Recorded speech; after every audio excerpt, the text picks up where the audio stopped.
Bienvenidos a un nuevo ciclo de conferencias de Legado de las Américas. Mi nombre es Manuel Zalba, soy abogado, coordinador de la Red Iberoamérica Líder y cofundador, junto con muchas de las personas que hace ya prácticamente año y medio fundamos este movimiento, que lo que pretendemos es concienciar, vincular a la juventud y a todos los sectores de la sociedad con la importancia que tiene la política con valores y sobre todo pues también crear legado en todos los aspectos de la sociedad.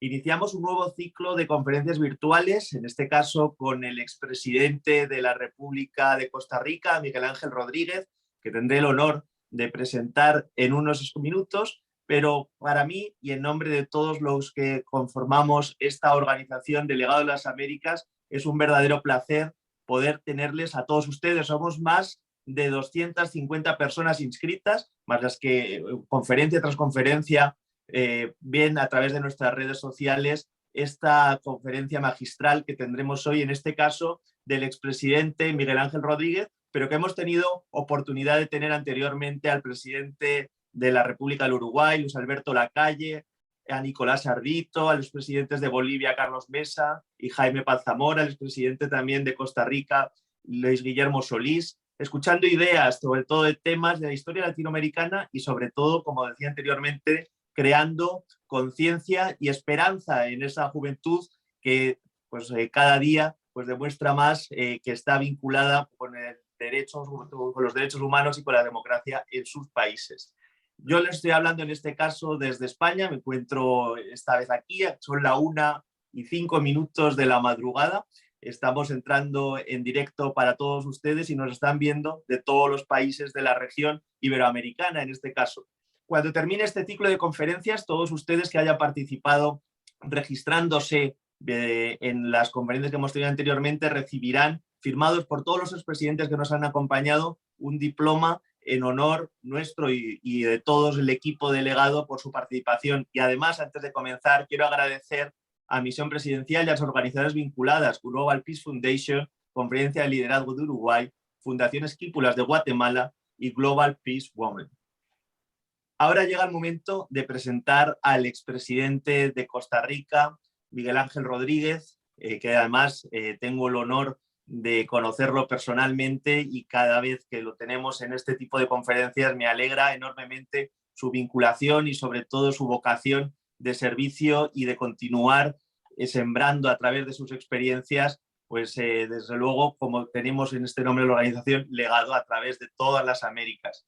El doctor Miguel Ángel Rodríguez Echevarría es abogado, economista, académico y líder de la política desde hace ya muchas décadas. Ocupó también el puesto de secretario de la Organización de los Estados Americanos. Le hemos invitado a disertar además sobre un tema que sin lugar a dudas escapa de la isla de Cuba, como pueda ser la Revolución Cubana, y que hemos visto cómo durante muchas décadas ha ido sembrando esa línea ideológica a través de países que podemos llamar incluso países satélites que haya podido tener en Centroamérica o en otros puntos de Sudamérica, incluso en el caso donde me encuentro actualmente, que es en España.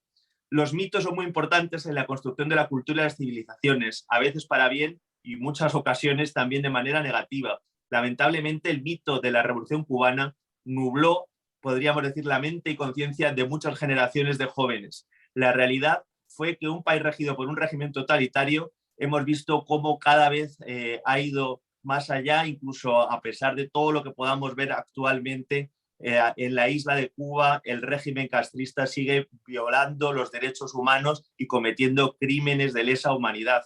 Y sobre todo lo estamos viendo en países muy cercanos a este régimen, o que podemos decir hermanos, como pueda ser Venezuela, y que son amenaza hoy en día para otros de la región iberoamericana.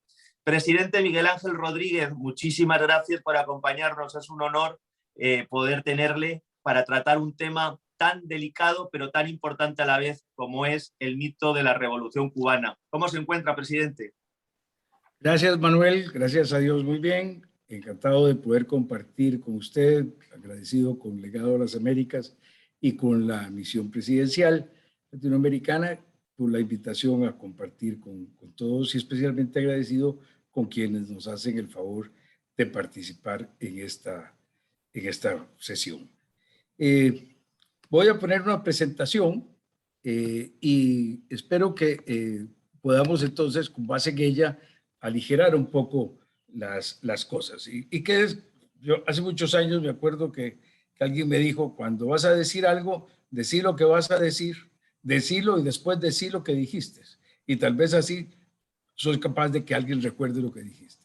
Y entonces voy a decir lo que voy a decir. Lo que voy a decir es que vivimos un mito que ha sido muy fuerte, que se ha establecido por múltiples causas a través de muchos años y que a pesar de que se ha debilitado muy fuertemente, es una tarea nuestra tratar de eliminar. Y es el mito de que aquellos barbudos que bajaron de Sierra Maestra traían el camino para que América Latina saliera adelante, venciera sus dificultades productivas, venciera sus desigualdades, venciera sus injusticias. Desdichadamente, ese no fue el resultado. Bueno, ahora esta cosa no me camina. Allá. Las cosas empezaron cuando el 31 de diciembre de 1958, Fulgencio Batista abandona el poder. Fidel Castro entra en Santiago el 1 de enero del 59 y en una marcha triunfal llega a La Habana el 8 de enero. Y un grupo de jóvenes barbudos que habían estado en la montaña peleando contra una dictadura que había ganado mucha falta de respeto y mucha animadversión, muy merecida en muchos campos, de muchísima gente. La gente vio con enorme alegría el que llegaran estos jóvenes con su proeza y con sus promesas. Y pareció ser la encarnación de millones de gente de América Latina, acabar con las dictaduras de entonces, Trujillo, Somoza, Stroessner, y digo las fuentes. Estaba fresco el recuerdo de otras dictaduras que apenas hacía poco habían desaparecido. Pérez Jiménez, Rojas Pinilla, en Venezuela y en Colombia. Y estaba todavía para muchos doliendo el recuerdo del derrocamiento con apoyo de los Estados Unidos de Arbenz, del presidente Arbenz en Guatemala. Parecía ser el hombre que iba a establecer la justicia social, nos iba a independizar de las políticas de Estados Unidos que apoyaban a tantas dictaduras, íbamos a acabar con su imperialismo, iba a haber progreso y América Latina iba a alcanzar la grandeza. Claro, los jóvenes y los no tan jóvenes se llenaron, la gran mayoría. Yo era muy joven y no estuve en esa idealización. Le tenía resquemores desde el principio a ese grupo y a ese movimiento, pero era una minoría muy pequeña. Y sin embargo, las cosas que empezaron a ocurrir deberían haber cambiado que el mito no surgiera, pero fue más fuerte el origen del mito ante los fusilamientos contra el paredón al inicio de la dictadura, ante los millones de exilados, ante los miles de presos políticos, el mito se mantuvo. En Estados Unidos, los periodistas alababan a Castro, condenaban los excesos injustificables del gobierno de Batista y de muchos de los inversionistas norteamericanos corruptos, incluso ligados con los gángsters que habían actuado en esos años en Cuba. Había júbilo y parecía que una nueva época se podía abrir. Con ese sueño, esa gesta revolucionaria se hace más fuerte. Vence la invasión de Bahía Cochinos, a pesar de que había sido apoyada, aunque no, en la parte final no lo fue, por Estados Unidos. El propio embargo declarado ya en el 61 contra la isla, el gobierno de la isla, los hace sentir que están siendo, que es el pequeño Goliat, David, que se enfrenta al gran Goliat. Y entonces se mantienen vivos esos sentimientos de admiración en Europa, en América Latina, en África. Costa Rica, al puro principio, don Pepe Figueres, nuestro presidente 3 veces en el siglo pasado, era amigo de Fidel, le había ayudado con armas y fue a una de las grandes manifestaciones con que se trataba de inculcar el movimiento a los cubanos y a los extranjeros. Y se atrevió en media de esas plazas a reclamar por los fusilamientos, lo cual le valió que perdiera esa amistad.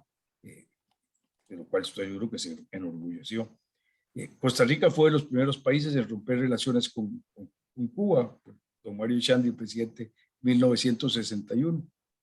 Pero los hechos que siguieron volvieron a fortalecer el mito que estaba en la cabeza, aquella posibilidad de un cambio radical que iba a ser fabuloso y que todo se iba a arreglar. La oposición a la guerra en Vietnam, en Estados Unidos y en el mundo, fortaleció al régimen cubano, que ya estaba aliado con la Unión Soviética.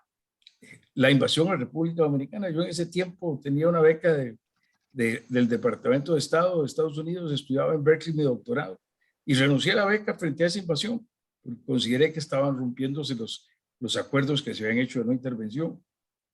Me dejaron terminar mis estudios, el secretario de Estado me contestó rebatiendo mis argumentos muy gentilmente a un estudiante y pude terminar mi doctorado. Las rebeliones juveniles en Francia, en México, en Estados Unidos, en esa década de los 60, el año 68, las manifestaciones, todos ellos levantaron el sentimiento norteamericano y siguieron fortaleciendo el mito de Sierra Maestra. Desde el puro principio, el régimen de Fidel Castro, antes de declararse comunista incluso, empezó a ayudar movimientos subversivos en otros países. Pero al principio era contra gobiernos dictatoriales. En 1959, en el mismo año, hay ayuda a una invasión en Panamá, que está claramente determinada.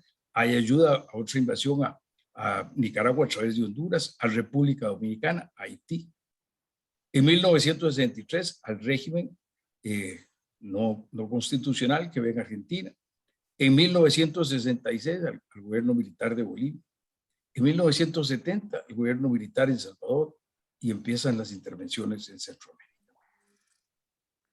Y por otro lado, las intervenciones de apoyo a los movimientos independentistas de África. Es el momento en que el mundo está viendo el gran cambio de la liberación de los países colonizados, que muchas veces habían soportado realmente excesos inimaginables, y Cuba aparece con Fidel Castro a la cabeza en 17 países ayudando a revoluciones en Cuba. 500,000 de cubanos llegaron a participar en movimientos bélicos en África. Desde el 1965, con la primera fracasada intervención en Congo, hasta 1991, con el triunfo en Angola, donde logran que el grupo al que ellos apoyan gane a los grupos apoyados por los Estados Unidos. En los 60s y en los 80s se fortalece el mito, porque es la época en que surgen en todas partes los gobiernos militares. En América Latina, Argentina, Bolivia, Brasil, Chile, Ecuador, El Salvador, Haití, Honduras, Nicaragua, Panamá, Paraguay, Perú, Uruguay. Y las guerras civiles en América Central, el endurecimiento de la Guerra Fría previo a su terminación, vuelve a dar razones a muchas gentes enemigas del imperialismo, enemigas del dominio de los Estados Unidos en ese enfrentamiento con la Unión Soviética, que sienten que ahí hay un camino que los puede llevar a la salvación. El mito empieza a debilitarse, pero subsiste. La ola democrática de finales de los 80s y principios de los 90 hace que a finales del siglo XX en América Latina solo hay una dictadura, que es Cuba. Todas las demás, hasta Haití en ese momento, está convertido en una democracia. El régimen de Fidel Castro se debilita con la destrucción de la Unión Soviética y con la caída del muro de Berlín.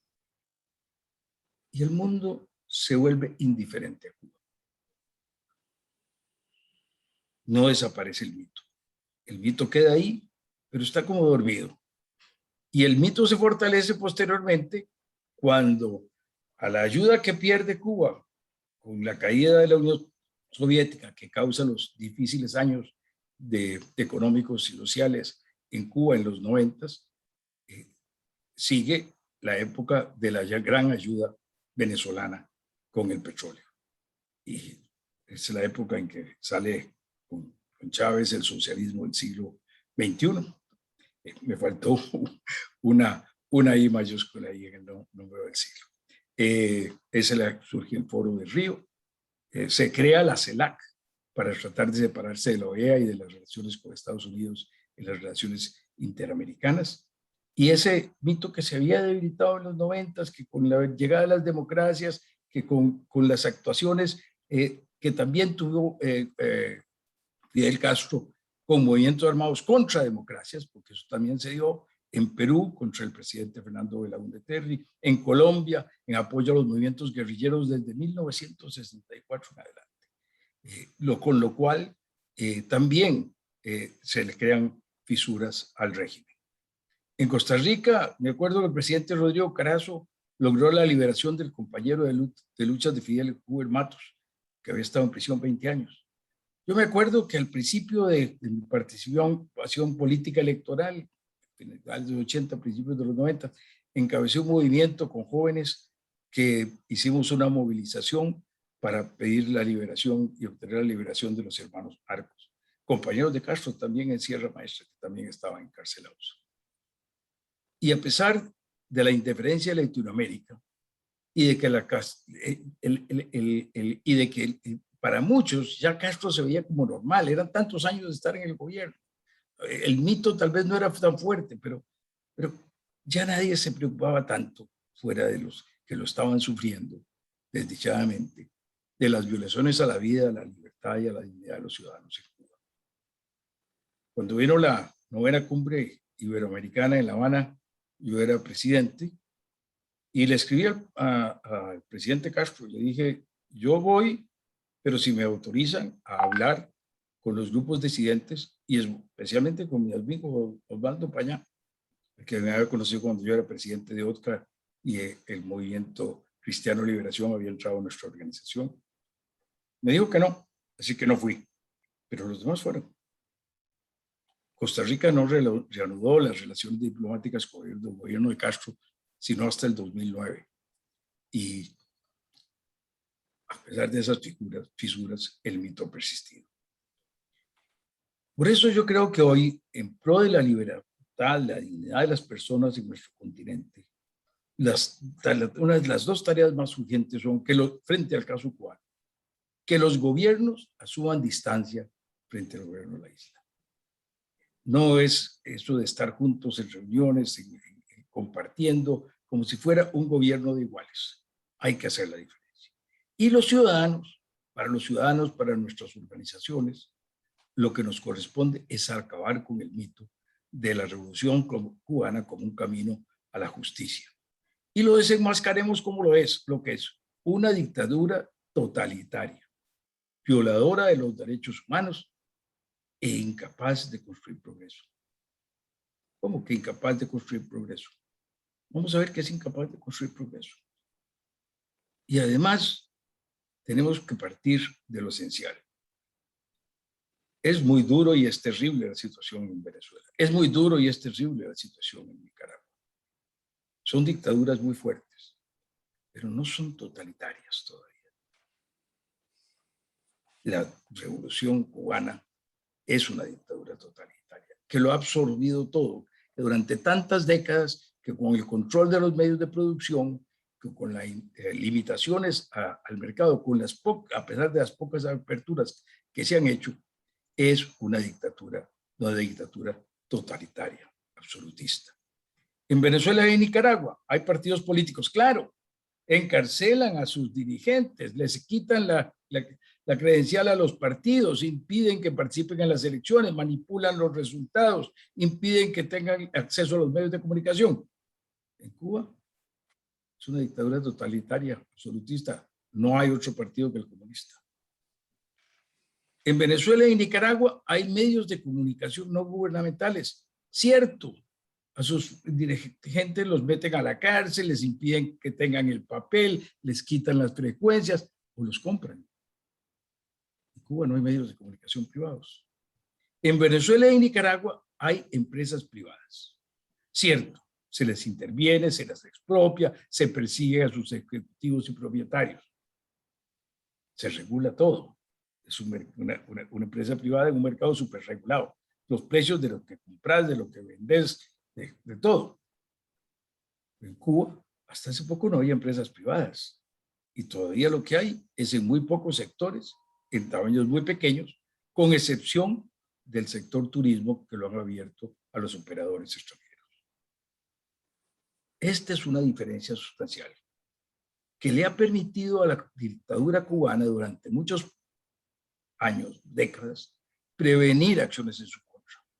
Por eso en las últimas décadas, mientras veíamos los asesinatos en las calles de Managua o en las calles de Caracas o en las otras ciudades de Venezuela, no veíamos lo mismo en La Habana ni en otras ciudades de Cuba. ¿Por qué? Porque el dominio tan absoluto de todas las acciones le permitía a las autoridades cubanas impedir que se diera ningún tipo de manifestación. Claro, como lo he señalado, el inicio fue extremadamente violento. Tan violento y despiadado que así pudieron imponer su totalitarismo.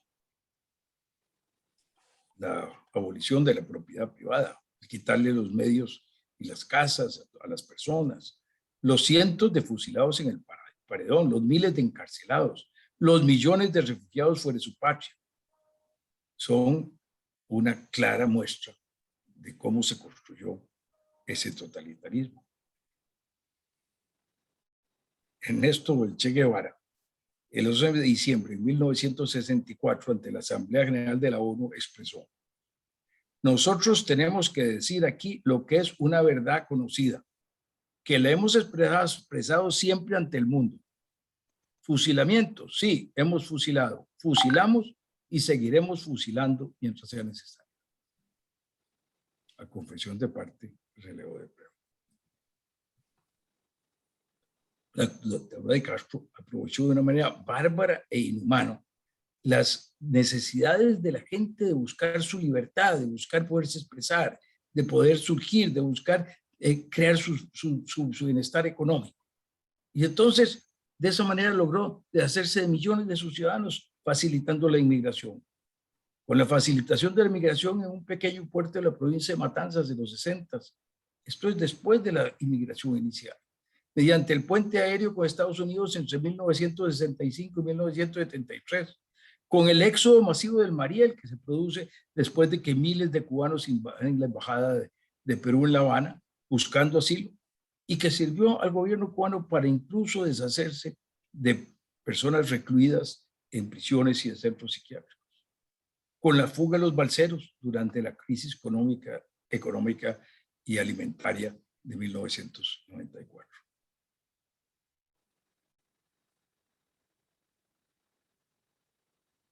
Hoy el pueblo cubano sufre y el mito se resquebraja. Los cubanos han luchado por su independencia. Yo puedo ser testigo de esa lucha. Tengo amigos cubanos que han sufrido y han dedicado toda su vida a tratar de salir adelante. En los 80s, en los 90s, tuve chance de tener relación con el Partido Demócrata Cristiano, que era uno de los partidos que tenía membresía escondida, secreta en la isla y membresía en el exilio. Con don Osvaldo Payá del Movimiento Cristiano Liberación y con el Proyecto Varela, que logró movilizar al país tratando de hacer cambios con base en lo que la propia Constitución cubana del régimen comunista establece, por supuesto, sin ningún resultado. Y ahora más recientemente el movimiento San Isidro de jóvenes artistas y académicos con sus protestas significa que la lucha por la libertad de expresión, que la lucha por la vida con dignidad, con independencia de las personas está presente en el interior de la isla con gran fuerza. La canción Patria y Vida, no muerte, vida, no muerte, es una manera maravillosa del artístico pueblo cubano para señalar su compromiso con la libertad, con la dignidad, con la solidaridad, con una forma de vida digna de seres humanos. Las manifestaciones espontáneas en varias ciudades el 11 de julio pasado produjeron violencia policial en las calles, lo que no se veía en mucho tiempo. El presidente Miguel Díaz llamó a las turbas comunistas a atacar a los pacíficos manifestantes. se produjeron cientos de encarcelamientos y la muerte de un joven desarmado. Hace un par de semanas, los cubanos, a pesar de una prohibición previa, muy falsamente tratada de escudarse en la COVID-19, lograron manifestarse y estuvieron de nuevo encarcelamientos y amenazas. Con la caída de la Unión Soviética, con la crisis económica de la Venezuela de Maduro, que ha logrado de ser uno de los países más ricos de América Latina, ser hoy día uno de los más pobres. Con esos problemas, el pueblo cubano sufrió hoy carencia de alimentos, de medicinas, de bienes básicos. ¿Y cuáles han sido entonces los frutos que ha tenido el mito en Cuba? Aquí hago una comparación con datos del Banco Mundial del ingreso nacional bruto per cápita, método Atlas, a precios fijos actuales, de países que en 1972, largo de 1972 a 2016, porque ese es el periodo para el que hay datos en el Banco Mundial sobre Cuba. Los otros países hay para antes y para después, pero de Cuba no. Y podemos ver que países que tenían en 1972 un ingreso por persona mucho más bajo que Cuba, Cuba tenía 850, Brasil tenía 590, Colombia tenía 390, Costa Rica tenía 630, Ecuador tenía 510, México tenía 820, América Latina y el Caribe en promedio tenían 736, era más alto el de Cuba. Y ahí está el aumento que han tenido. Pero veamos a ver cuántas veces aumentó. El de Cuba aumentó 8 veces. El de Brasil aumentó 15 veces, el de Colombia 16 veces, el de Costa Rica 17 veces, no 8. El de Ecuador 11 veces, el de México 11 veces, el de América Latina 11 veces. ¿Será esto porque estos países tenían menos ingreso y entonces era más fácil esa etapa inicial de crecer? Comparemos con algunos países que tenían ingresos más altos. Cuba con Chile, Uruguay y el mundo. Tenían ingresos más altos Chile, Uruguay y el mundo que Cuba. Pero mientras Chile aumenta 11.6 veces, Uruguay aumenta 14.6 veces, el mundo aumenta 10.9 veces, Cuba aumenta 8.8. El único caso en que sale mejor Cuba es con Argentina, que ha sido en las últimas décadas un país con enormes problemas para manejar su producción. Si vemos las exportaciones en este cuadro, también del Banco Mundial, podemos ver que la relación de las exportaciones, la línea punteada que tiene una parte recta al principio, en la década de los 80s, en la década de los 80s, es la de Cuba. Y aquí podemos ver que esas exportaciones, como porcentaje del PIB, en Cuba eran más altas que en la mayoría de los países a ese momento. Y sin embargo, al final del periodo son menos. O sea, no ha logrado profundizar sus exportaciones. En ese periodo de la línea recta, que no es igual todos los años, pero es muy parecido, no se nota en el cuadro las diferencias, es el periodo en que todavía las exportaciones de azúcar son más del 70% de las exportaciones cubanas. Y al final, las exportaciones cubanas son tabacos, azúcar, alcohol, níquel. Mientras tanto, Costa Rica diversificó que las exportaciones agrícolas que hace 30, 40 años, hace 30 años, hace 35 años, eran un 70% de la producción, hoy no llegan al 12% de la producción.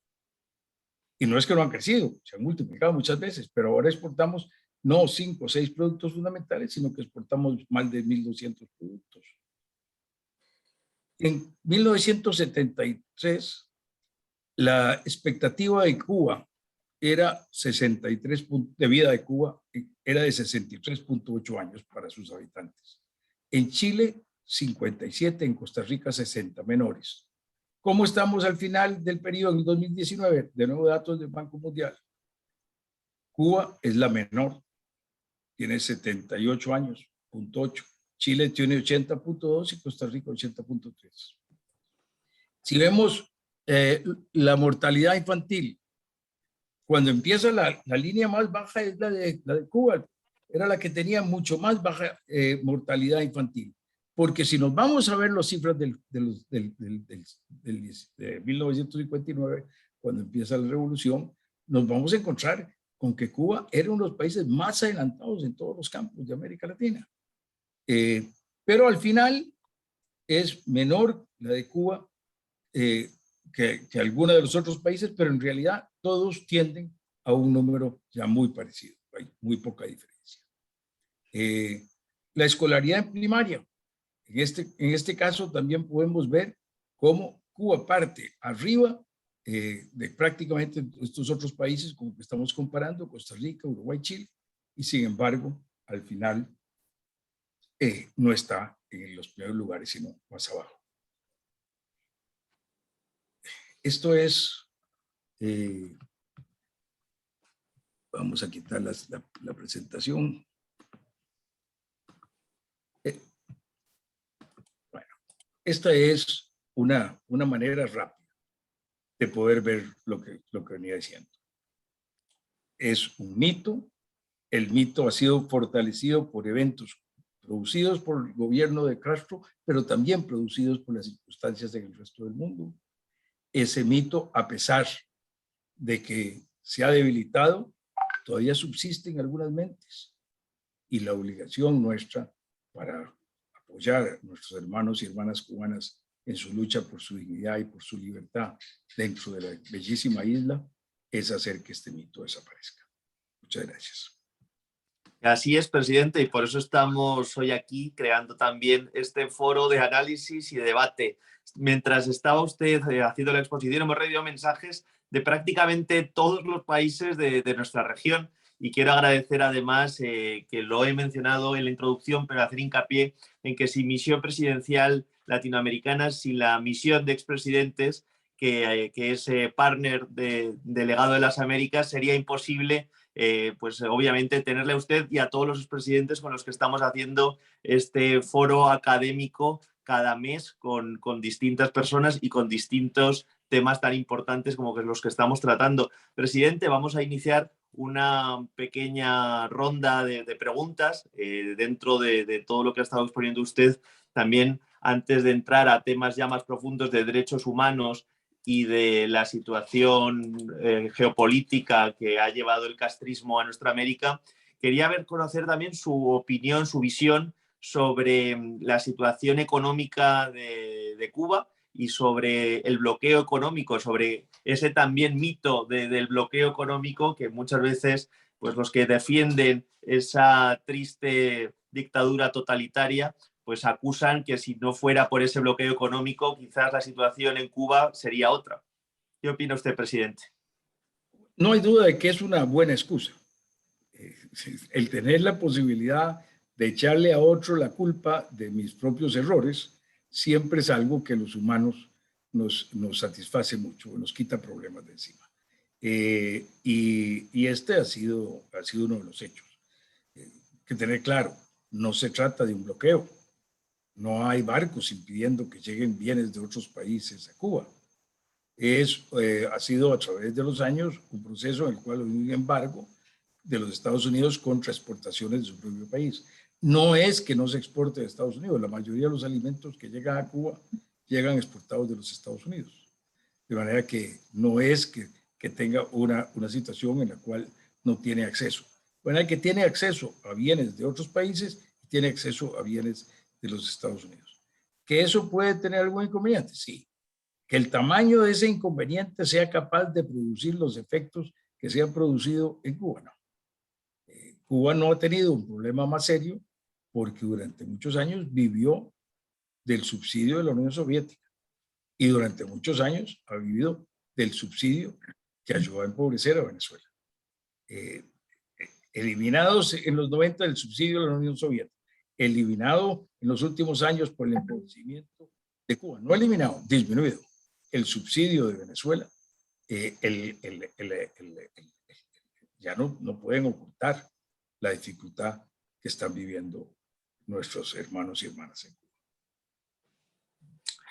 Sí, presidente. ¿Y cómo ve usted que la situación actual de ese gobierno que pusieron a través del cese de actividad de Fidel Castro con Díaz-Canel a la cabeza, usted ve que pueda, pues una vez ya que Raúl Castro, que cada vez está teniendo menos protagonismo en la vida política, ve usted que ese gobierno pueda mantenerse con este sistema? No, yo creo que lo que va a ir ocurriendo es que conforme los viejos barbudos vayan desapareciendo, que ya no están tantos en la primera línea, por las cuestiones de la vida, porque los años pasan, porque fue hace muchos años, es que es un gobierno que ya tiene 62 años en el poder. De manera que cuando eso ocurre, van a cumplir 63 años en el poder el año entrante. Eso es un periodo larguísimo en la historia humana. Bueno, la reina Isabel tiene más tiempo en Inglaterra, pero es jefe de Estado, no es jefe de gobierno. De manera que ahí han pasado cuántos primeros ministros mientras tanto. De manera que el tema es que no hay, no siento yo que haya manera de que puedan salir de esto sin un cambio profundo. ¿Cómo va a venir ese cambio? Yo creo que ese cambio lo vamos a estar viendo. Yo no soy profeta, ni tengo bola de cristal, pero lo que me dice la historia de la humanidad es que los regímenes de este tipo, por más que duren, por más que puedan imponerse por la fuerza, por más que su absolutismo los pueda llegar a darles una fortaleza, se van debilitando por sus propios hechos. El empobrecimiento de la gente. ¿Cómo cae la Unión Soviética? La Unión Soviética cae teniendo volúmenes de inversión que nos hubiéramos deseado los países de desarrollo o los países desarrollados para crecer más rápido. Un porcentaje enorme de su producción lo dedicaban a invertir. Pero cuando se pierde el sistema de mercado, se pierde la guía del sistema de precios, se pierde la competencia que vaya señalando quién está haciendo las cosas mejor que otro, y todo se maneja en un plan centralizado, se van perdiendo la capacidad de hacer las cosas bien. Y entonces mucha inversión produce muy pocos resultados. Y eso evidentemente hace que el consumo presente sea bajo, porque se necesita mucha inversión, y el consumo futuro no crezca, porque es una inversión mal empleada. Entonces, eso hace que estos regímenes tengan que ir a acabar. Venezuela, Cuba, Nicaragua, vamos a terminar. ¿Cuándo? Yo quisiera que fuera mañana, pero no va a ser mañana, toma tiempo. Y toma la acción de muchas personas, hombres y mujeres, defensores de la libertad, que le den el apoyo moral a los cubanos de dentro de la isla y a los que ayudan o no están dentro de la isla para que luchen por recuperar su dignidad y su libertad. ¿Y no ve usted el peligro, presidente, que también pueda convertirse, ya no el caso concreto de Cuba, sino también, por ejemplo, Venezuela, a un sistema totalitario, pero con más abierto al libre comercio, como pueda ser el caso chino, ¿no? Quizás. Bueno, eso les daría un respiro, pero son demasiado dogmáticos para eso. Si uno ve sus expresiones, sus manejos, quiero decir, en China tuvieron que terminar con Mao Zedong para encontrar un camino de salida. Y encontraron un camino de salida en que empezaron a manejar un capitalismo de Estado, mucho más abierto, mucho más participativo, abierto con el mundo, pero China son casi el 20% de la población del mundo. Es un país con una riqueza cultural, histórica de milenios, tan o más larga que la de Occidente. Occidente copió de China durante muchas etapas de su historia. Los inventos más importantes en los siglos XI, XII, XIII venían de China. Y esto es un caso muy distinto para un país como Cuba, que va a necesitar de tener un acceso mucho más amplio a mercados, tiene un mercado interno mucho menos capaz de ser un soporte de su propio crecimiento, y esto va a hacer que los intercambios, en el momento que se empiecen a dar, empiecen a fortalecer a los que quieren vivir con más libertad. Y esto va a ir llevando a un cambio. Yo soy un optimista. El camino de la libertad no es siempre para arriba. El camino de la libertad no es solo triunfo y triunfo, triunfo. El camino de la libertad tiene altos y bajos. La historia de la humanidad defendiendo la dignidad humana y tratando de establecer el Estado de Derecho, una democracia funcional, un sistema de mercado productivo que no sea de monopolios y de unos pocos absorbiendo toda la riqueza. Es un camino difícil. Lo hemos ido haciendo a través de milenios y ha costado mucho ir descubriendo cómo hacer las cosas. Pero en ese camino, con altos y bajos, la historia en el largo plazo es ascendente. Y yo estoy convencido de que estos países van a ir saliendo de esa situación. ¿Pasando por un periodo de capitalismo de Estado? Tal vez. Yo espero que no. Yo espero que pasen directamente a un sistema más libre. Y, presidente, ¿cómo ve usted que podemos evitar los errores del pasado? En las décadas anteriores hubo países en los que tuvo mayor influencia que en otros, pero pues los tentáculos del castrismo, ahora del castrochavismo, vimos cómo penetraron Centroamérica, países como Ecuador, Bolivia, la región del Cono Sur también, en Argentina tuvieron mucho peso, incluso actualmente pues han estado muy cercanos a la financiación de partidos, incluso en España. ¿Cómo ve que podamos pues, poner algunas barreras? Incluso yo estuve en Costa Rica hace apenas unos años, hace 2, para ser exactos, y hablaban de cómo también estaban penetrando en la educación, en el modelo educativo a través de docentes, incluso a través de médicos en otros países. No hay duda de que esa es la lucha permanente de los hombres libres si queremos mantener nuestra libertad. El pueblo y las personas que no están dispuestas a luchar permanentemente por su libertad acaban por no merecer la libertad. La libertad no se construye una sola vez. No es un edificio que lo construimos y entonces muy bien construido vamos a vivir 100 años en ese edificio. No, la libertad es un edificio que hay que construir todos los días. Y la lucha por la dignidad y por la libertad se debe dar en un mundo en que logremos que la democracia y el Estado de Derecho vayan de la mano. Que logremos que no sea simplemente un proceso electoral, sino que sea un proceso electoral que luego respete los derechos de las minorías, que tenga no solo imparcialidad en los procesos electorales, sino que tenga división de poderes, que tenga limitaciones al Ejecutivo, que haya revisión judicial de las acciones administrativas, en el cual las competencias estén asignadas y no se puede hacer lo que no está específicamente asignado a alguna institución o funcionario, en el cual haya un debido proceso, en el cual la justicia sea independiente. O sea, es una construcción muy difícil, no es una construcción fácil. Ningún país la ha terminado. Las más avanzadas democracias, usted escoja la que le guste, en qué parte del mundo, escoja la que más le guste y va a encontrar que tiene cosas que se podrían mejorar. Porque lo humano nunca es perfecto, pero es perfectible. Y si es perfectible, el trabajo nuestro es mejorarlo. Y el trabajo nuestro para mejorarlo en una democracia es aprender un poco lo que el Papa Francisco nos ha dicho en Fratelli Tutti últimamente, a la cultura del encuentro, a la amistad social, a entender que nuestras diferencias las debemos dirimir con argumentos, con racionalidad, con análisis, no con pasión, con odio, con envidia, con rencor.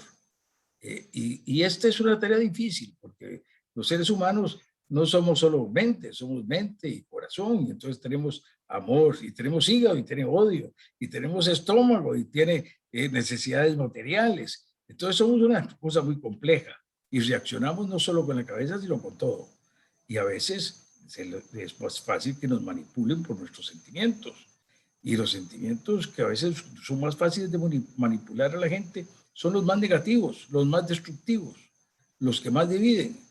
Entonces, la lucha por evitar eso es una lucha permanente por las virtudes cívicas, por lograr que políticos, gobernantes, ciudadanos, empresarios, sindicalistas, cooperativistas, dirigentes del sector agrícola, puedan ser capaces de oír a los demás, sean capaces de debatir con los demás, sean capaces de encontrar que sus diferencias de intereses se pueden resolver en el crisol de un debate constructivo, de donde salen posiciones que no son las que yo quería todas, pero son mucho mejor que lo que podría ocurrir si simplemente estamos peleando. Y por eso es súper importante estar precavidos en cada uno de nuestros países y proteger nuestro Estado de Derecho y nuestras democracias, porque a todos les ha pasado, desgraciadamente, que pensábamos que a nosotros no nos podía suceder algo parecido como a los modelos de Cuba o de Venezuela, que no me gusta ni llamarlos así, desgraciadamente, por las buenas gentes de sus pueblos, sino al modelo castrista y chavista o sandinista en el caso de Nicaragua. Y, presidente, ¿qué más se puede hacer? Usted conoce muy bien también los organismos internacionales, los sistemas de integración.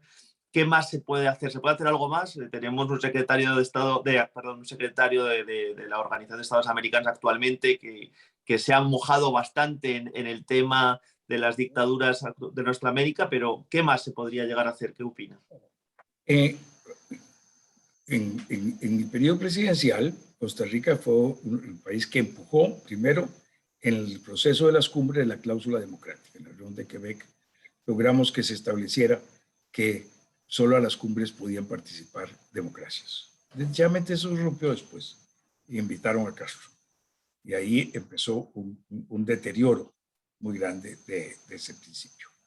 Y después de eso, junto con Canadá y con Perú, promovimos la Carta Democrática Interamericana, dándonos cuenta de que la democracia ya no solo se perdía por golpes militares, sino que ahora se perdía porque gobiernos electos legítimamente, al llegar al ejercicio del poder, había que controlarlos.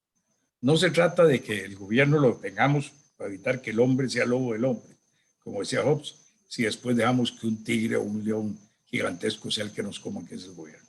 Entonces, a ese contralor de los lobos tenemos que controlarlo también. Y eso es la construcción del Estado de Derecho. Por eso la defensa del Estado de Derecho es fundamental. Y por eso la Carta Democrática Interamericana se basa en que las democracias se pueden destruir desde adentro y que es necesario trabajar en defender esa posición. Nos ha sido difícil. Los intereses de países votantes en las organizaciones internacionales, en tener ayudas petroleras o de otro tipo, hacen que muchas veces no se obtengan los consensos que se requieren obtener. Y en este momento estamos pasando un momento también complicado, donde ya no solo Cuba y Venezuela y Nicaragua, hay otros países que pueden inclinarse en esa dirección. Colombia Y está en populismo. peligro para las próximas elecciones. Bueno, Colombia en las próximas elecciones, Perú con la elección que acaba de pasar y con lo que está viviendo, aunque no se ha ido en esa dirección, pero hay un peligro cierto de que pueda ahí ocurrir. La situación en Bolivia, que se ha debilitado mucho de nuevo el Estado de Derecho con la persecución contra la expresidenta por motivos políticos. El populismo en México, que no ha roto la democracia, pero que es un peligro importante para el balance de los países y que ha cambiado el balance con su voto internacional en muchos temas. Un cambio de gobierno en Brasil, donde un gobierno un poco pasado de la mano a la derecha puede dar origen a un gobierno un poco pasado de la mano a la izquierda. O sea que en nuestro continente tiene peligros importantes por delante, como los tiene Europa. Como los tiene Europa. Los populismos en Europa también han ya creado problemas muy serios. Y países se han librado de que se llegue a gobiernos populistas realmente porque han tenido la fuerza de formar grupos importantes en defensa del Estado de Derecho. Pero la democracia siempre está en peligro.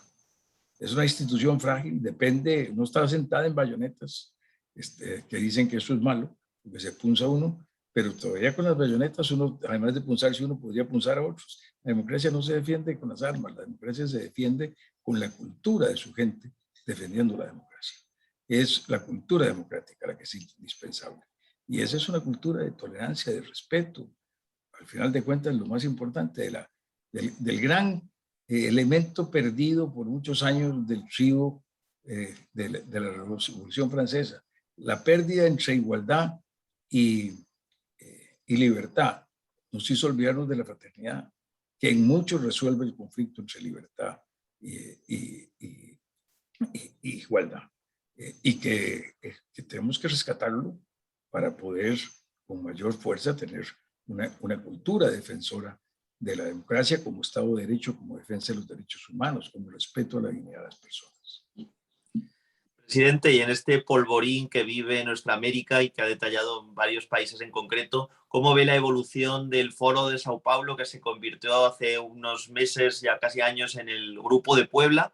Y que la realidad es que por lo menos en las últimas semanas, meses, pues está algo desaparecido del panorama político, que lo cual tampoco eso tiene que ser una buena señal, porque cuanto más callados estén, quizás más peligro puedan tener en un futuro cercano. ¿Qué opina usted, presidente del Grupo de Puebla? Yo creo que es un movimiento peligroso. Si usted ve sus manifiestos, son manifiestos en los cuales libertad, dignidad, Estado de Derecho, no son temas importantes. Están todos tirados a la parte de atrás. Y eso es muy peligroso. En este mundo actual de dominio de algoritmos tecnológicos que nos hace participar como grupos muy separados, en lugar de unirnos, yo siempre creí que el Internet iba a ser el mecanismo por el cual íbamos a tener una ágora digital y como en Atenas íbamos a estar todos, millones de millones, podíamos juntarnos a ponernos de acuerdo a través de ese extraordinario avance tecnológico. Pero los algoritmos con que se ha construido para generar los recursos a los que los promueven, que no cobran por los servicios que nos prestan a nosotros, sino que cobran de otra manera, ese cobro de otra manera los lleva a segmentar los grupos para poder vender adecuadamente otros productos a los grupos de acuerdo con sus propios intereses en la segmentación. Y eso nos lleva a que se formen capillas separadas, grupos cada vez más de gente más parecida en sus intereses, donde los más extremistas acaban dominando el grupo. Y entonces se vuelven grupos cada vez más radicales, lo cual dificulta mucho la conducción de la sociedad. Los partidos políticos han ido perdiendo fuerza. Hoy día, si uno ve la situación de los partidos políticos en América Latina, en lugar de tener unos pocos partidos políticos más o menos bien asentados y un porcentaje muy alto de la población diciendo que son partidarios de alguno de esos partidos políticos, hoy día tenemos mucho más partidos políticos, mucho menos diferenciados con temas nacionales, mucho más diferenciados con temas puramente coyunturales o de táctica del momento, no de estrategia a largo plazo. Y que además de eso les cuesta mucho gobernar por su limitación, por su tamaño, por la necesidad de llegar a acuerdos con otros, que se vuelve más difícil cuando cada uno es un grupo que defiende intereses muy específicos y no los intereses generales. Entonces, en estas circunstancias, a mí me parece que es fundamental el retomar todos los ciudadanos la responsabilidad que nos toca como ciudadanos, y es la responsabilidad de participar en nuestra sociedad con lo mejor de nuestros conocimientos, pero con fraternidad, con oír a los demás, con tranquilidad, no con la pasión del odio, sino con la pasión del amor que no destruye al otro, sino que lo respeta y trata de hacerlo salir adelante y de entenderlo. Y ese fraccionamiento de partidos, como ponía antes el ejemplo, también está sucediendo en Europa y aquí en España en concreto, y que desde luego lleva una inestabilidad enorme. En estos últimos minutos, para cerrar ya este interesantísimo panel, que yo creo que hay muy pocos presidentes que tengan el honor de presentar, que puedan mojarse tanto y hablar con esa claridad de ideas sobre un tema pues tan espinoso en muchos casos, que desgraciadamente no debería poder serlo, como ha sido el tema cubano. A mí me gustaría cerrar el círculo en unas líneas finales acerca de Cuba y en este caso pues de Venezuela también, ¿no? ¿Cómo cree usted que se podría desmontar la situación actual? ¿Qué caería antes Cuba o Venezuela para que la situación en Cuba se terminara de abrir hacia un periodo de libertad? ¿Sería necesario que Venezuela pues, perdiera esa hegemonía que tiene el régimen cubano actualmente de recursos? Y Nicaragua. No olvidemos Correcto, Nicaragua. correcto. Paísecito pequeño, pero un pueblo que está sufriendo terriblemente. Tiene usted razón. Y Y tiene un recuerdo elecciones, especial a los estudiantes que murieron hace muy pocos años. y tiene elecciones sin candidatos. Todos los candidatos que podrían ser candidatos de oposición están presos, sin partidos políticos, todos los que, y solo con partidos zancudos que son aliados del régimen. Y las tiene en pocas semanas. Y el mundo va a tener que encontrarse en ese momento con la disyuntiva de si va a seguir tratando a ese gobierno como si fuera un gobierno igual, lo cual es el caso mismo de lo que yo decía de Cuba. No es posible que en los casos de estas dictaduras los gobernantes democráticos, por un prurito de que yo soy respetuoso de los demás, etcétera, les den el mismo trato que le dan a un gobierno democrático. Eso no está bien. Eso no está bien. Justicia es igual para los iguales, no igual para los desiguales. De manera que no, de eso ya viene de hace 25 siglos que no lo decían los griegos. Bueno, Cuba. Yo no sé cuál es, yo no me atrevo a señalar cuál es el camino, cuál va a cambiar más rápido. A lo mejor cambia más rápido Cuba que Venezuela, porque Cuba ya ha tenido mucho más largo su trayecto, porque en Cuba ya las fuerzas originarias han ido desapareciendo, porque en Cuba ya el mito va siendo cada vez más débil. De manera que con ese pueblo cubano que ha demostrado su inteligencia en lo que hicieron en Miami, yo me acuerdo con lo que era Miami mientras llegaron los cubanos, y cómo convirtieron los cubanos de Miami en una enorme ciudad, en un lugar de progreso extraordinario. De manera que yo tengo una gran confianza en que ese movimiento puede venir. Ojalá venga más rápido de Venezuela, porque están sufriendo más, están pasando lo peor. En este momento las condiciones de vida de Venezuela son mucho peores que las de Cuba. Y las de Nicaragua, y las de Cuba también son peores que las de Nicaragua, las de Cuba también son peores que las de Nicaragua. De manera que estos otros dos regímenes podrían ser más adelantados porque llegan a una situación de crisis tan grande que le es imposible a los gobernantes seguir gobernando, que tienen que buscar una solución. Me duele mucho que las posibilidades que se tenían con alguna esperanza del diálogo de Noruega en México hayan sido cerradas por el gobierno de Venezuela en defensa de una persona que ha sido capturada por la justicia internacional por delitos y no está siendo juzgada en los tribunales adecuados, corrientes de un país, igual que juzga a sus propios ciudadanos. De manera que es una lástima que hayan abandonado esa mesa, pero también, aún en esas circunstancias, el mundo va a tener que seguir dándole apoyo a los políticos que tienen verdadera representación legítima de la democracia y del Estado de Derecho en Cuba, en Venezuela, en Nicaragua. Y justicia es igual para los iguales, desigual para los desiguales. Tenemos que acordarnos de eso en la acción de los gobiernos frente a estos gobiernos y en la acción de los ciudadanos frente a esos gobernantes. Que así sea, presidente, y lo podamos ver todos muy pronto. Presidente Miguel Ángel Rodríguez, quiero darle de corazón las gracias en nombre del Legado de las Américas a usted, a Misión Presidencial Latinoamericana, por estar siempre tendiéndonos la mano y sobre todo creando conciencia y también, pues como tenemos con orgullo llevar el nombre de nuestra organización, Legado, a través de las Américas. Presidente, le espero muy pronto, espero que podamos seguir conversando y avanzando en los temas que nos afectan, que es la libertad, la democracia y la protección de los derechos humanos en nuestra América. Muchas gracias, Manuel. Yo también espero volver a verle a usted pronto.